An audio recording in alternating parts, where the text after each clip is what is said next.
Oh, nothing like getting in the middle of a conversation of two married people. Hi, babe. I love you too. No. Good morning, Muscatine. It is Thursday. It is the last show before Christmas. So before I forget, everybody have a great weekend. Have a Merry Christmas. Enjoy time with your family. Take a breath, pause, and just enjoy what is in front of you. Quick programming note: we do have Muskie basketball tonight. Original start time was 7:30. It's been moved up. It may get moved up again, but somewhere between 6 and 6:30 is when the boys will tip off tonight, and we'll be there either way. So I'm not sure why the abominable snowman from Rudolph is hanging out with me. What I do know is that every time it's somewhere near Christmas, winter-ish, whenever I see Scott Schultz, he's in costume. He's been Frosty. You were Olaf at one point for a little bit as well. Yes, I was. And silly me, I mentioned that we had a new costume this year, and now we have the abominable. Just watch out for the yellow snow. Just watch out for I've never thought about that with the abominable snowman, but that would probably be quite a bit of yellow snow. So, believe it or not, though, and I'll bet you did not know that the abominable snowman was married to Autumn, our former host. No. For those that may not know you two, if you would, introduce yourselves real quick, and then we'll get on to Red Kettle Fitmas. Oh, I'm first, I guess. Yeah, you're closest to me. We go. Yeah. Is that the way it works? Okay. Have you ever been on the show before, sir? Maybe once or twice. Okay, let's try this again. For those that don't know you two, could you introduce yourself? My name is Scott Schultz. I am the owner and coach of Impact Fitness and Nutrition. And I am Autumn Schultz. I'm co-owner, and I'm the nutrition and mindset coach. And if people obviously don't remember me, I used to be the former host. She got to hang out here for quite.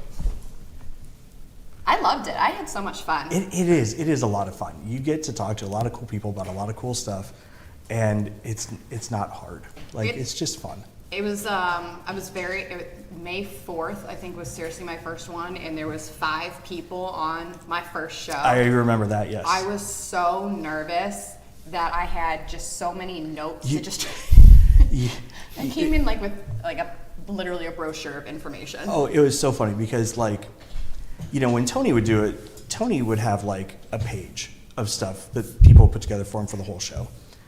Ashley winged it a little bit more. But she's so community forward that she was so knowledgeable. Exactly. And it was perfect. Right. No, and that's she had her handwritten notes, and she had a couple of things. And then I'll never forget the first time, and I remember it was May the 4th because I'm like, May the 4th be with you. Yeah, because I figured you were going to need it. And then there's me, who, if you folks notice, there's nothing. Once in a while, there's a computer in front of me, but that's just so I actually remember dates and times. Because I had so many notes. Yeah, I had to. It was like a daily essay almost, but. So one of the cool things that I'm actually going to do a little sojourn here into not you guys for a quick moment. We all know that the Salvation Army Kettle Drive is going on, which will lead us into the Red Kettle Fitness information. But I actually had a chance to talk with Lieutenant Lucas yesterday, and their goal, I don't know how to say this quite right. Their goal was adjusted. It was 230, it's 260. I don't remember why. I think it was something to do with how they account. I don't know, whatever.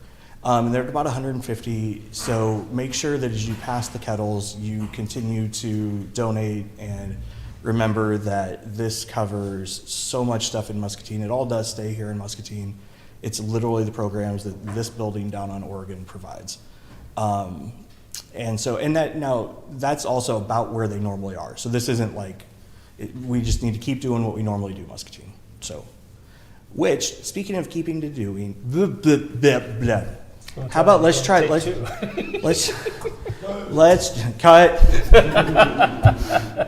Make up. speaking of continuing down the path that we normally do, Muscatine, to help support the Salvation Army, let's go to Red Kettle Fitness. How's that? That was a much better transition. That was a much better transition. Okay, let's do it again from the top. No.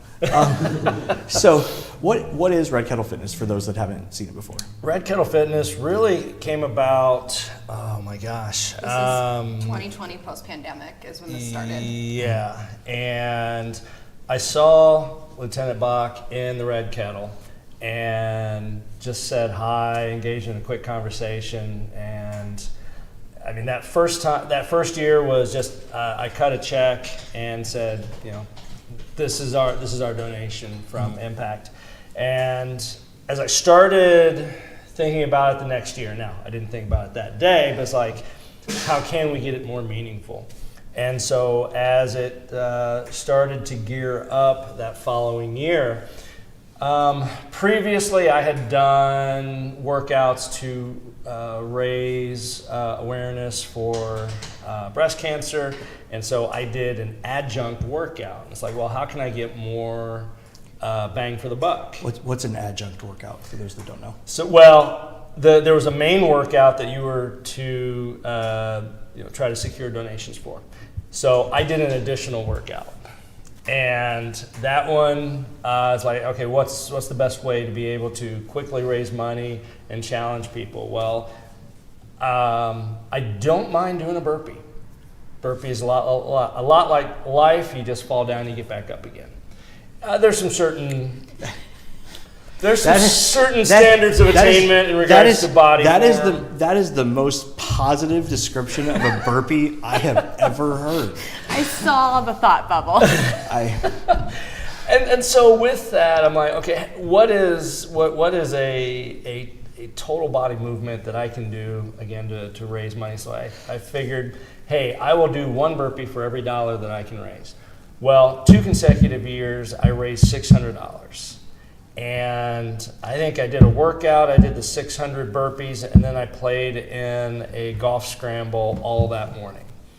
And, but nonetheless, that kind of stuck with me. It's like, so as I met Greg that first year and then started thinking about the next year, I said, hey, what if we can raise more awareness of, just trying to get people, community involvement, what can we do? And I just went back to that previous one. It's like, all right, I will do a burpee for every dollar I raise. And it's sort of just taken off from there. I think there was a lot of good, I guess the awareness was all of a sudden brought up, and it was snowing I think it started to snow that first night. 2020, you ended up doing, you raised over $3,000 the first year. Yep. And it was partially snowing. I think you guys ended up coming out We did. for a little bit. We covered a decent chunk of it. And as a matter of fact, I think I still have one of your gloves from that night. You had like a black. Okay. So here's the thing. He's out there. You got to set the stage for this, because okay, burpees. Okay, fine. Burpees outside. Okay, fine. That's not what this is, though. So I'm sure most of you remember when Greg would have the kettle in front of Hy-Vee, and he would stay in it for the kettle campaign. So you did these right next to the kettle, outside in front of Hy-Vee, where people are going in and out. It's also 6 p.m. It's 6 p.m. It's dark. There's cars driving by, and this lunatic's out there in falling down and getting up again. Falling down and getting up again. And if I remember right, you started off wearing a Santa hat, and weren't you in shorts? And you were in shorts. I mean, if you didn't know that he was actively exercising very hard, you would have thought he was crazy, right? Because it was pretty cold. Yeah. Yes. And you proceeded, that first year, was that the three? That was the 3,000. That was the 3,000. Yeah. I remember you were there for. So 2020 was, he did 3,000, and people would actually donate money to decrease the amount. Yes. So I think they felt sorry for me at that time. Yeah. So I'm home, not only keeping track of the online kettle, but Greg is shouting when cash donations are coming in. Yep. So here I am also keeping update of how many burpees he needs to do. The second year he did squats, a little bit more friendly for others to join, that who was it? Was it Reiner? Yeah. He actually brought the entire crew at Hy-Vee once they closed to come out, and they all did squats with him. I missed that. And even that was 2021. And even that first year, at that time I was still the Muscatine golf coach. One of my former players had come back from college. They were having a little get together, and I think it was in the neighborhood of 10 or 12 of them came out, did burpees as well. Oh, nice. And so when you look at that, I think they ended up doing like 50 burpees each. And so through 10 people, that was 500 burpees that I didn't have to do when you look at a total of 3,000. And so, yeah, that was fun. And that's where the community involvement came in. And it was a hoot. I actually didn't feel that bad the next morning either. So Last year was a different story, though. last year we did what we were able to do, and that was, I mean, if you remember last year, it was so cold. Bitterly cold. It was horrible. And part of me still wanted to go out to the store and be out there, but the amount of online giving would have been a little bit more. But yeah, there was not a lot of people there. And it wouldn't have been. I remember this guy. Like, it wouldn't have been. Here's the thing. I'm going to say it wouldn't have been safe, and not that you wouldn't have survived it, and whatever. But it wasn't. To quote Tony, the juice wouldn't be worth the squeeze. Yeah. Right. Like, I mean, and there, when you think of where the community, people in our community that are, going day to day, I don't want to say suffering, but they're wondering where their next meal is coming from. We're wondering what they're going to do to survive. In my mind, it was just that little bit of suffering on my part is going to be paramount to a little bit about what an individual or a family goes through. And so that was where I was like, I really, really kind of want to do this. I mean, I was ready. I had the ski mask. I had the mini layers. I was ready to go. And we ended up doing that at our Muscatine Mall gym location. And it was all for the better. And I think it was actually a little bit more laid back, because then I could show some different varieties of burpees, how to be able to scale it. Patrick did burpees. Autumn did burpees, and so I did not. I was not there. I ran for the hills. But I tell you what, even within our studio, it was a little on the chilly side. Oh, yeah. But all that notwithstanding, that this year we're looking forward to it. The weather's going to be in the 50s. It's funny because you mentioned that, and just another quick toss back to freezing for food, in that guilt, and so I spend the week out at the trailer for freezing for food.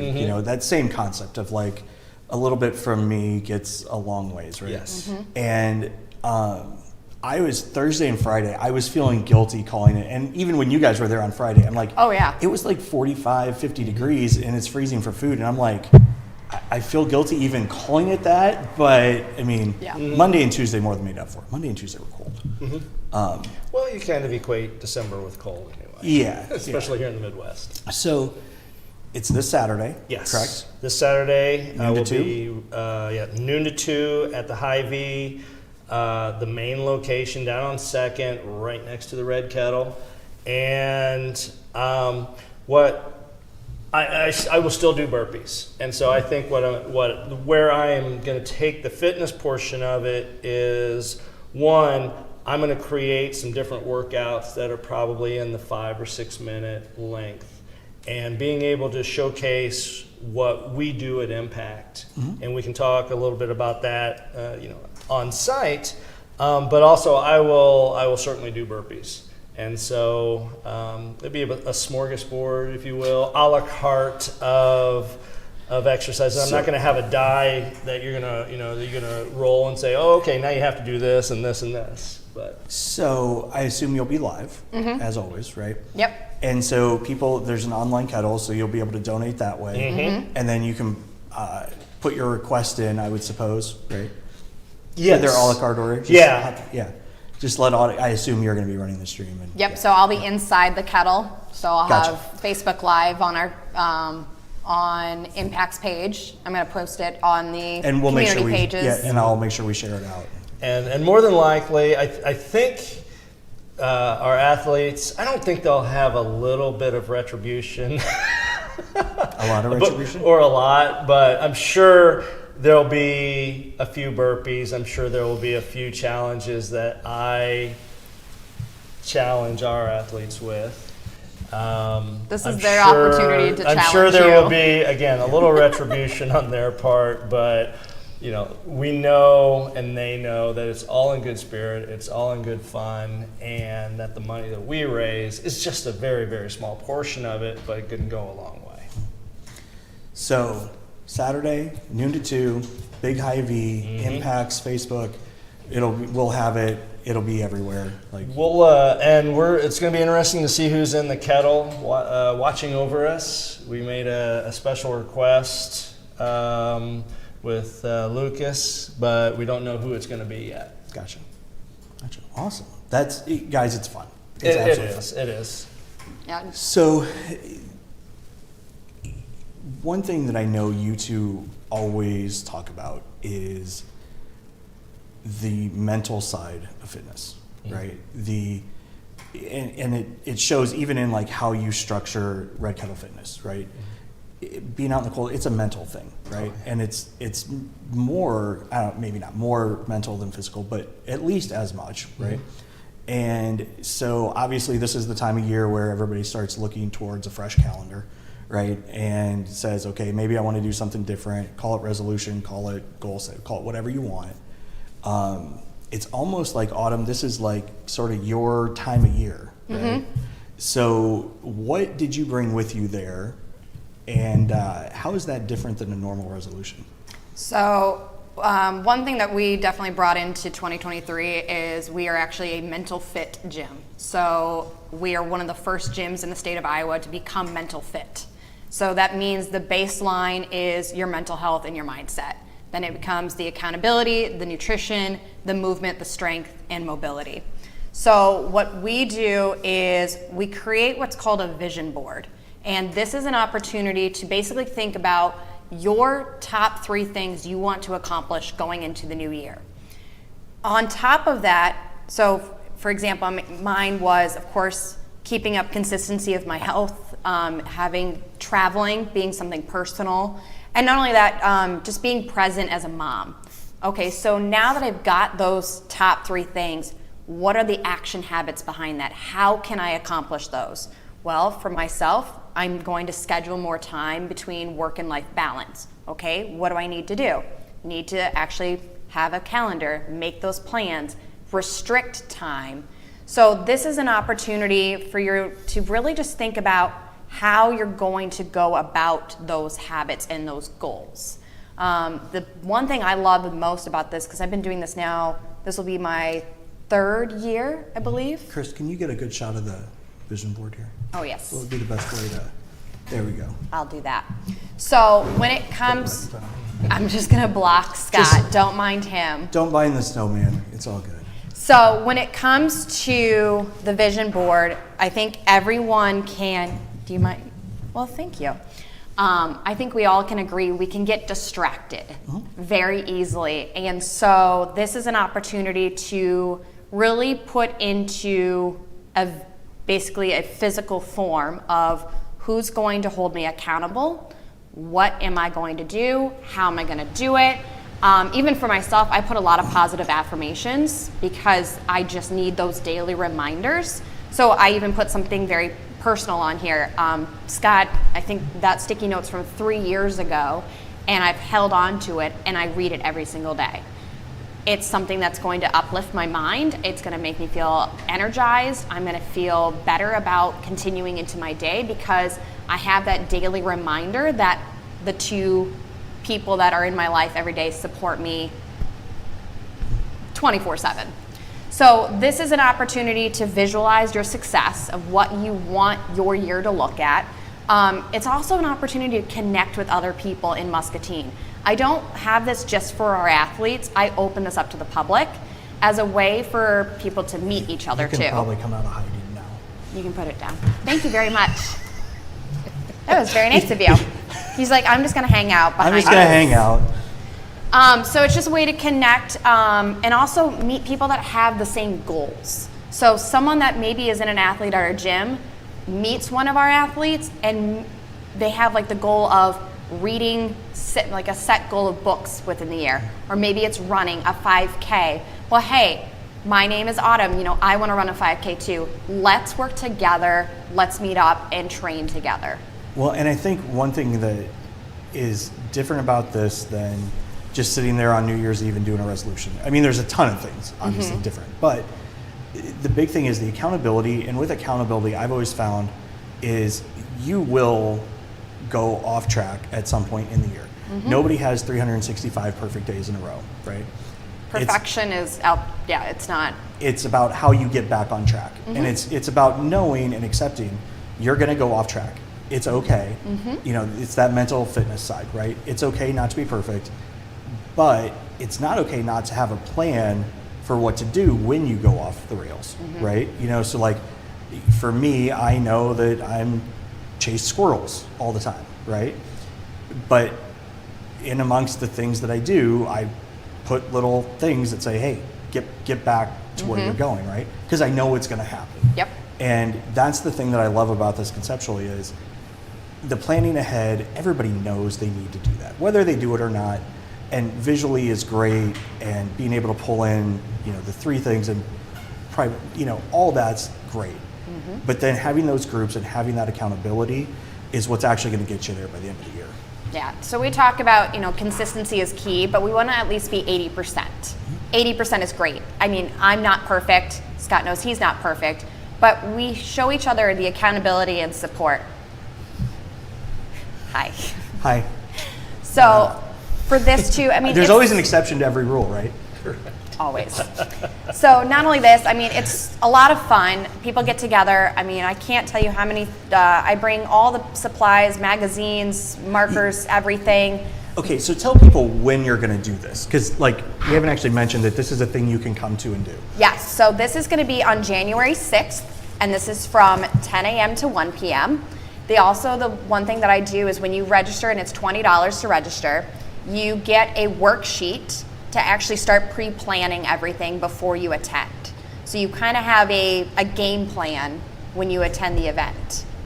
So here's my question. Do you have to watch the movie Seven and get in serial killer mode before you go to this? Is that like a mindset to... Scott's like, I'm not saying a word. No. Every time, it's funny, every time I see you do one of these, that's my first thought. And then I'm like, no, I'm not even going to say it because I'm going to sound like an idiot. I was going to say serial killers get their job done. But no, I mean, seriously, it's fun. And the other thing that I love about that is you don't have to be creative to pull this off. No. Right? You can just flip through the magazines, you flip through everything, and when something connects with you, clip it and go. You don't have to think of what the phrase is that's going to help motivate you. You don't have to do all that part. You've got, we all know that the advertisers are great at writing slogans and things, and you can grab those, and I'm guessing with a whole group of you there, you can pass them back and forth. You know what I mean? Oh yeah, it's so much fun. I mean, people are helping each other.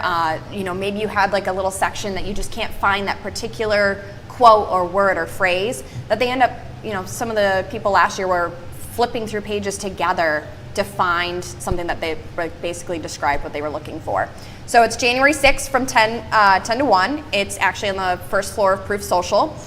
So you're able to go right in, and you also get 2 drinks with this. I am your bartender. So I will be not only serving you drinks, I'm also going to be providing you water as a 1-to-1 ratio. But it's $20. And you can register. I'll attach a link into this comment section, but you also can go to our Facebook page, our website, and also our Instagram, and you can find the link there to register. Gotcha. So do people have to be 21? To have the 2 drinks, yes. But you don't have to be 21 to actually register? No, you can be, you can bring your kids with you, and they can create their own. More the merrier. Awesome. So quick summary of all this stuff. And first, before I do that, I want to say thank you to both of you. You are both extremely active in the community. You obviously care about the community. Everything from these programs to like the Walk to End Alzheimer's and your support there, and pretty much every. I mean, I really can't think of too much that you guys don't support or find a way to be involved in some way. And know that the community appreciates that, and people notice it. So. Aww. Yeah, I know, I can get sappy sometimes. So, Red Kettle Fitness is this Saturday, 12 to noon, 12 out to- at the Big High V. 12 to 2. 12 to 2, 12 to noon. Yeah. Give me real quick. See, now here's the thing. If I were doing it, Yeah. it would be 12 to noon because I'd do one burpee and I'd be done and we're out. The summits would be on the way in the ambulance. And then the Vision Board brunch, yes, is January 6th at Proof from 10 to 1. 10 to 1. So, should be a blast. Yeah. Again, thank you both. Any last parting thoughts for the new year or for Christmas? I think honestly, we focus a lot on spending time with our family and spending time with Patrick. And obviously, our Impact family is growing so much, and we are very thankful for that. Especially with ourselves, I have to do a shout out to our coach Cindy. She's amazing. But with us just being 5 years in business and being the two of us, we're very thankful for Muscatine community. Awesome. Well, thank you guys very much. Appreciate it as always. Everybody enjoy your Christmas, and remember to go attack the rest of the day with an enthusiasm unknown to mankind. We'll see you after the holiday.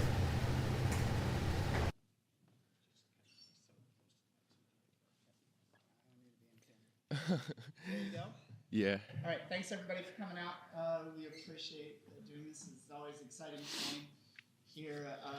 And as I say each time, this is one of my favorite parts of my job is the excitement of getting to see somebody be able to go on to the next level to compete.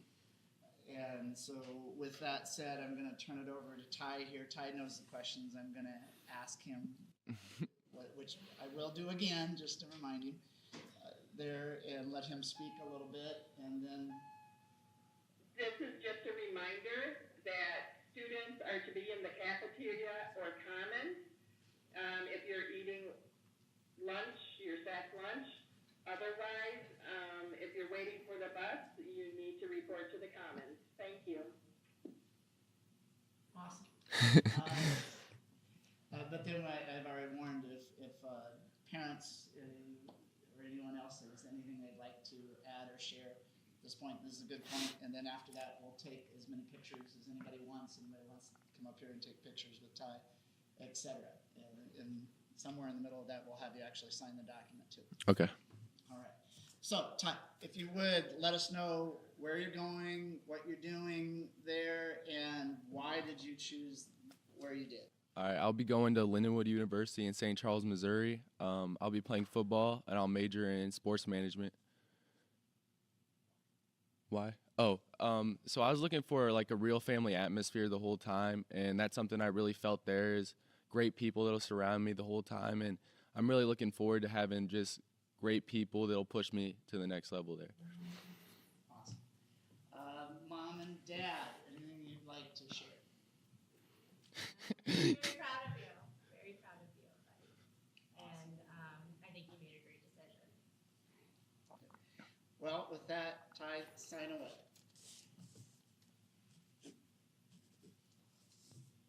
Do you want me to sign this one too? Okay.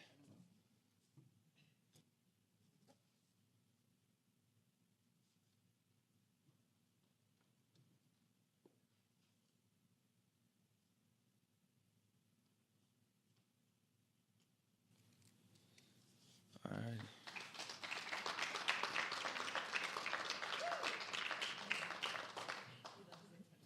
So, take some pictures, come on up, take pictures, anybody who wants to be in the picture, otherwise take your pictures, and congratulations, Ty. Thank you, guys. We're excited for you. Best of luck. Thanks everyone for coming. I'm gonna have family come up first to take pictures, and anyone else that wants to take some, we'll get you in. And welcome back. I am actually sitting out at MHS Auditorium with Ty Cozad, who has just signed his Lindenwood University National Letter of Intent to play football. Ty, you a little excited? I'm very excited. So I know this has been like a long time coming for you. When did you actually start playing football? And when did you really first start feeling like, you know what, I might be able to do this on Saturdays? So I think I started playing football in like third grade, like tackle football in third grade, and I've always been pretty good growing up.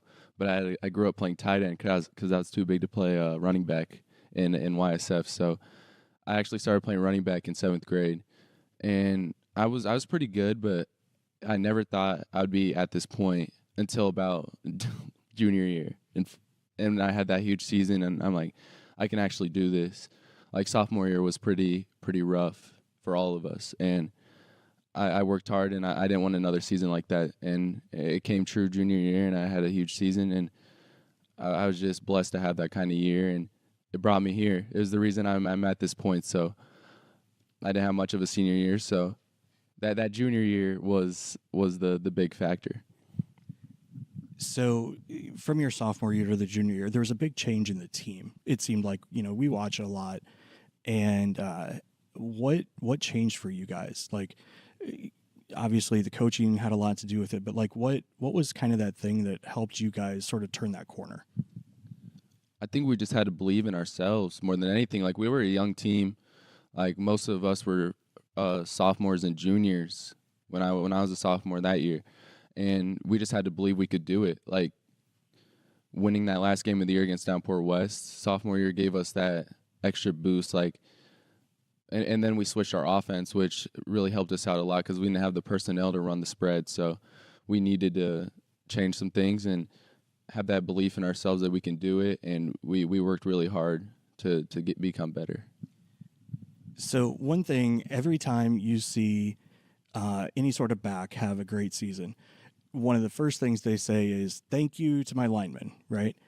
Which one of the guys up front, I mean, obviously all of them are great. I mean, but which one did you like running behind the most? I'm going to put you on the spot.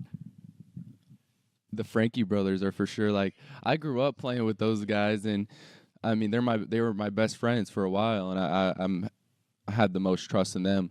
Just I grew up running behind those guys, and they've always been the best. Like, they've always been the biggest, the strongest, and they've always put in the hard work. And it's easy to run behind guys that put in that work, and you can see them trying to become better for the running back and the quarterback, obviously, and the whole team.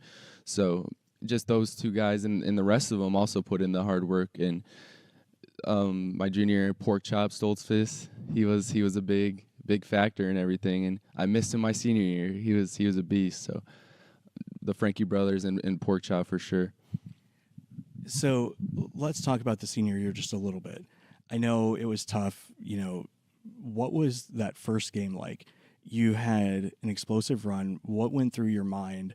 Because I'll be honest, we were sitting up in the booth and we watched it, and then all of a sudden you kind of popped up funky, and we're like, ooh, what was going through your mind?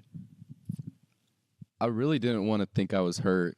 I wanted it just to be a cramp. So I was trying to walk it off and play it off for a while. And as I kept walking around and just feeling it a little bit, I knew it wasn't a cramp. So I ended up going down, and it was tough because that's a game we would for sure win.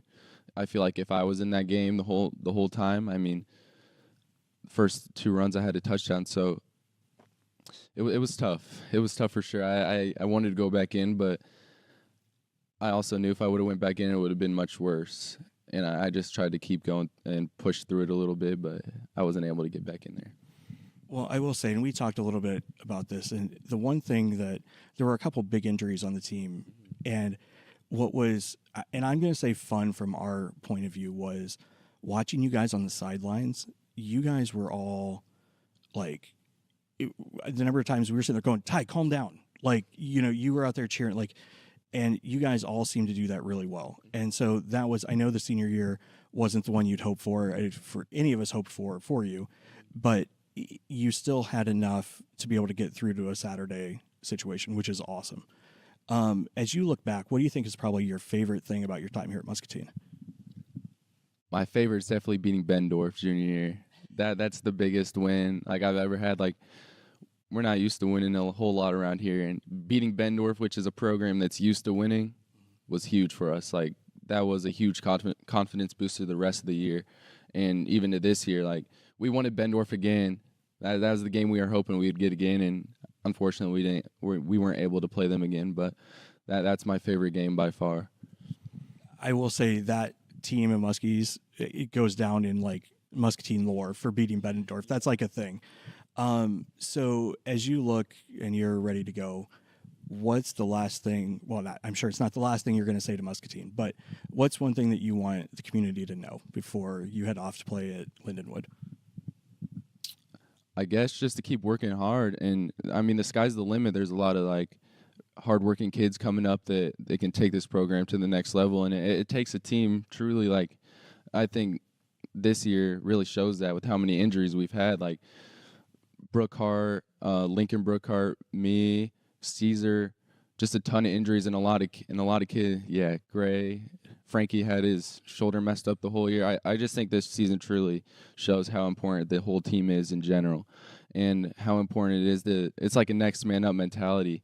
Like you have to have that, and there was a lot of kids that stepped up. Cooper Yao, he had a heck of a year, and no one would expect. Like at the start of the year, you wouldn't expect him to be running the ball at all because he was a lineman, and he ball in his hands, and it was magic. Like he deserved all of that, and I'm just sometimes I think like that injury, my injury at the start of the year in Lincoln, it was kind of a blessing for the team, not for me, but for the team in general. Just they were able to put different kids in and see what they can do as well. And then when I came back in Downport West, like Cooper and I were like going hand in hand, and Dubuque Hempstead, like they couldn't stop the run. When you have those two guys in the wing T offense that can carry the ball like that, it's hard to stop. So it was fun to see that happen this year for sure. That's awesome. Well, congratulations. It has been an absolute blast watching you and all the guys for the last couple of years. And definitely stay in touch. We'll be watching and keeping an eye on you. But I think the one thing that I took from you, because I get in this weird position where I watch all you guys and I try and take something from each one of you. And you have done such a tremendous job of, and this sounds, promoting yourself, like being confident, being able to go out and say, look, this is what I want, this is what I need, this is who I am. And I think a lot more of us could have that little bit of tie in us, we'd be a lot better off. So thank you for that. Thank you. Yep. And so Muscatine, that'll do it for today. And don't forget to go attack the rest of the day with an enthusiasm unknown to mankind. See you next week.